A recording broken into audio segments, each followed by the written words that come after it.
ঢাকা মানুষের অনেক কষ্ট আছে, ঢাকাকে নিরাপদ করতে হবে। ঢাকাটা একটা বস্তির মতন হয়ে রয়েছে। ঢাকাবাসীর মানুষ জিম্মি, ফুটপাত নাই, তারপরে হলো ভালো ড্রেনেজ সিস্টেম নাই, হাঁটু পরিমাণ পানি নেওয়া, এটা কোনো জীবন ব্যবস্থা হইলো? ইনশাল্লাহ আমরা এবার ঢাকাতে আমরা 20 জন যে সংসদ সদস্য পদপ্রার্থী, আমরা সবাই বসার চেষ্টা করব, বসে তারপরে ঢাকার সমস্যাগুলো সমাধানের চেষ্টা করবো, যাতে একটা মডেল হয়ে উঠতে পারে। এটা মানুষ হলে এবার পরিবর্তন চায়। আগের মতন মানুষ আগে হয়তো ছাড় দিছে, এবার আর ছাড় দিবে না। আর এবার অনেকে চেষ্টা করবে কিন্তু পারবে না। কারণ কি, আমরা ইলেকশন ডেতে হলো মাঠে থাকবো, এবং যাতে কেউ ভোট কেন্দ্রে ভোট চুরি করে না নিতে পারে এটা দেখবো। আর যদি কেউ ইলেকশন ইঞ্জিনিয়ারিং এর ব্যবস্থা করে, এটা প্রশাসন হোক আর যেই হোক, আমরা সেখানে রাজপথে নামবো। এটা এবার পারবে না। যদি পারতে হয় তাহলে আমাদের রক্তের উপর দিয়ে তাদের একটু যেতে হবে ইনশাল্লাহ। আর আমাকে অনেকে বলেছেন যে আব্বাস ভাইয়ের নাকি বেশি বলে ফেলছি, তো আমি ওনাকে নিয়ে আর বলতে চাই না। উনি ওনার মতন কাজ করুক, তবে আমি চাঁদাবাজদের বিরুদ্ধে সোচ্চার থাকবো। বন্ধ না হলে বাসার লাঠি নিয়ে নামবো ইনশাল্লাহ। ঢাকা মানুষের অনেক কষ্ট আছে, ঢাকাকে নিরাপদ করতে হবে। যদি আমরা নিরাপদ করতে পারি তাহলে এখানে শিক্ষা ব্যবস্থা হবে, ব্যবসা বাণিজ্য হবে।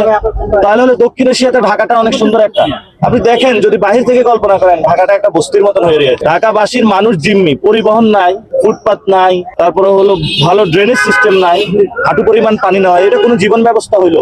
ইনশাল্লাহ আমরা এবার ঢাকাতে আমরা 20 জন যে সংসদ সদস্য পদপ্রার্থী, আমরা সবাই বসার চেষ্টা করব, বসে তারপরে ঢাকার সমস্যাগুলো সমাধানের চেষ্টা করবো, যাতে একটা মডেল হয়ে উঠতে পারে এটা। আর আপনারা তো এই কথাগুলো নিয়ে বিভিন্ন জায়গায় প্রচার করেন, এটা তো মানুষের মধ্যে সাড়া পড়েছে। তো মানুষ এখন সচেতন। আমরা আজকে ভিতরে কথা বললাম না, দেখছেন এক খালা কি বক্তব্য দিছে। তো আপনারাও সবাইকে বলবেন, বাংলাদেশের মানুষ পরিবর্তন চায়, পরিবর্তন শুরু হয়ে গিয়েছে। ইনশাল্লাহ সবার আমাদের ভালো কিছু হবে।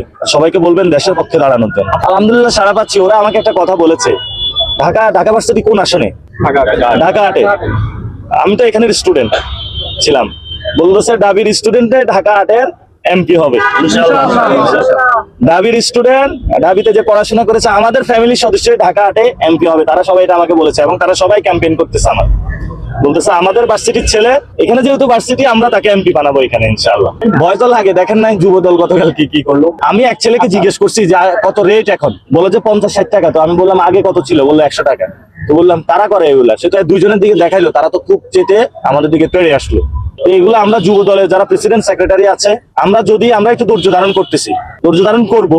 তাদেরকে তো বুঝাইতে হবে, বুঝাইতেও সময় লাগবে, মানে দীর্ঘদিন অভ্যস্ত হয়ে গিয়েছে। তো সেই লোক আবার বক্তব্য দিছে যে আমরা অনেক কষ্টে আছি, আমাদের তো করতে হবে।